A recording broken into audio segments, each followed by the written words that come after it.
Hi guys, welcome back to the Stream of Consciousness. I'm going to show you a few things today. First one is the wrap that I do on my hawks and I use for other things, spear mounting and all sorts of interesting things. It's noteworthy in that the two cords or bitter ends come out the same side. You can unwrap it and rewrap it and have the same result instead of having to cut your cord. I won't be able to show you that today because frankly I'm not good at showing people things like that, but what is this good for to you? Well, it acts kind of like a vertebrae is how I describe it. That's why I always wrap it underneath my head. It allows you to have a more flexible head, and as the handle flexes it goes into compression. What's also neat about it, watch, this is a shiny handle, so it's pretty easy to do, less easy on, you know, a rough handle. Watch this, just like a Prusik knot. Put enough force in there to, you know, give someone a pretty good black eye,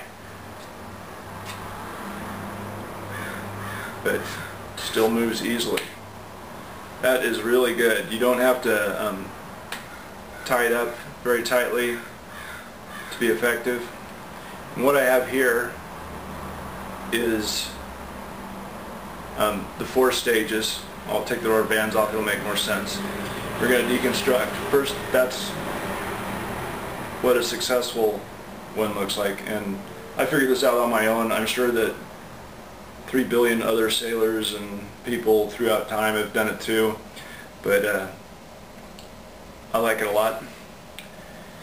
You can see here it's a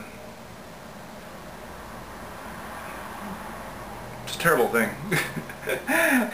Oh, we better start here. I'll come back.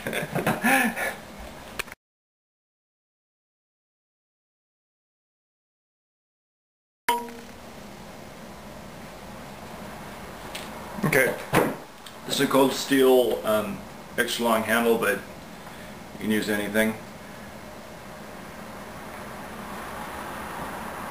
You just have a loop goes back, the short bitter end and back to the source. Usually I don't cut it until I'm done tying it, and you'll get the idea of, you know, how many wraps. I think 2 arm lengths from my nose to my hand are about what it takes to, you know, do a couple inches of these.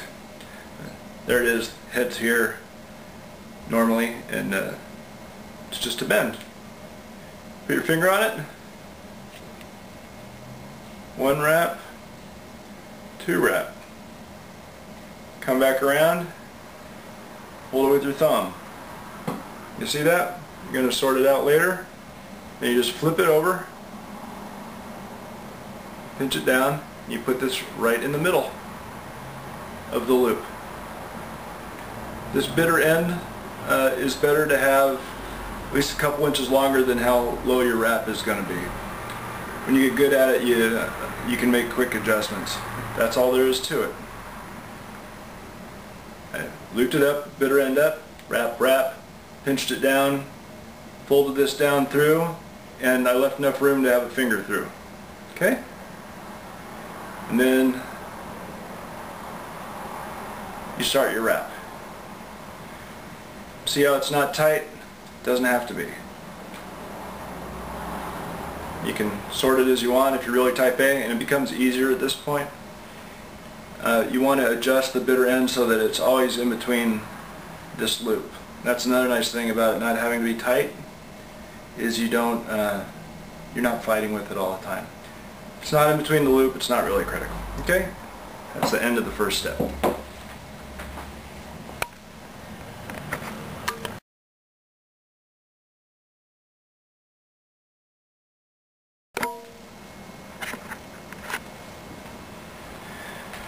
Okay, this is about where we stopped off.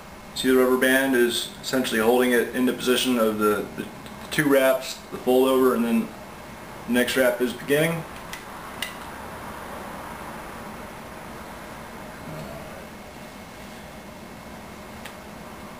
A little awkward holding it up for the camera. I hope I'm not messing up here. Get that nice lovely wrap.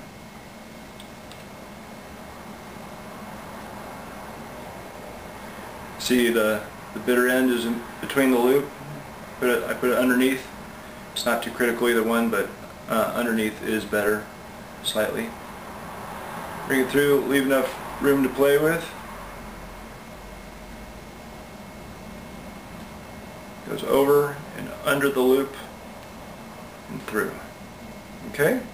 And you get to this ugly stage here. So you have a loop for your finger, a loop here, and goes down through. Okay, end of stage 2.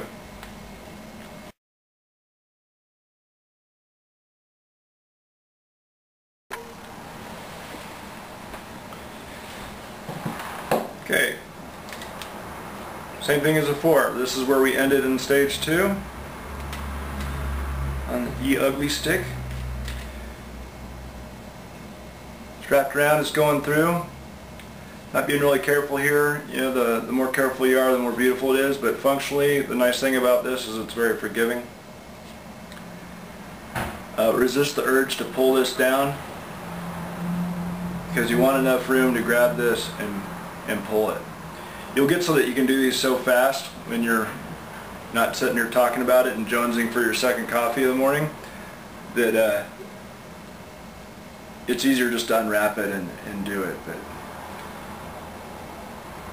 all I did was I pulled that in there. You'll see the knot kind of go in like a navel underneath, especially if this is loose. You can make this very tight, and what that does is it makes it very uniform. But I kind of like the ramp, especially when you do a larger wrap.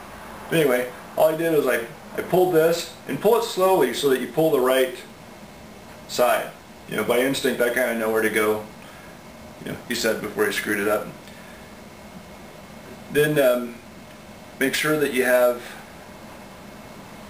no tension on this, which is the wrap bitter end. Pull it through.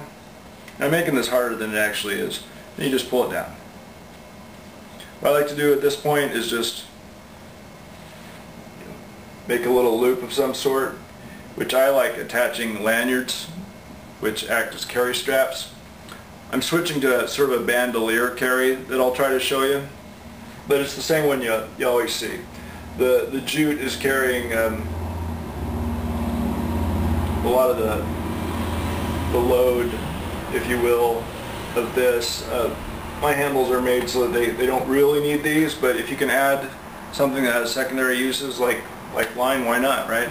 But I do like having them on my handles just so they don't get banged up, because you know, big things start with little things. You just get a little nick, and that's a place that the handle can fold a little bit, and then it's a stress riser, and that's how you get breaks. So anyway, stage 3 goes right into stage 4, which is essentially done. You can do this. I'm not a knot guy by name. You know, I was a Marine and a sailor. I tied quite a few, but you know what? When I burned my uniform, it all went away.